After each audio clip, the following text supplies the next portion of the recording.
آج 17 رمضان المبارک ہے، یوم الفرقان، اور ایک یادگار دن جسے ہم یاد کرتے ہیں حضرت عائشہ صدیقہ رضی اللہ تعالی عنہما کے حوالے سے۔ آئے جانتے ہیں آج کے دن کی اہمیت غزوہ بدر کے حوالے سے اور حضور پاک صلی اللہ تعالی وسلم کی پیاری بیوی کے حوالے سے۔ 17 رمضان المبارک کو غزوہ بدر پیش آیا۔ اسلام کے پہلے بڑے معرکہ میں مسلمانوں نے اللہ عز و جل کی مدد سے دشمنوں پر فتح حاصل کر لی تھی۔ یہ دن حق اور باطل کے درمیان فرق یعنی یوم الفرقان کی یاد دلاتا ہے۔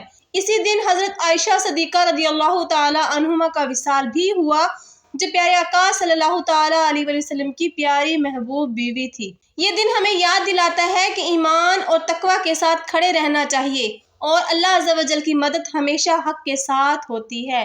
آئیں اس دن کو یاد رکھیں اور حق اور ایمان اور نیکی کے راستے پر چلیں۔ اللہ کی محبت اور حضور پاک صلی اللہ تعالی علیہ وسلم کی تعلیمات کو ہمیشہ دل میں رکھیں۔ دین آسان ہے، علم دین خود بھی سیکھیں اور دوسروں کو بھی سکھائیں۔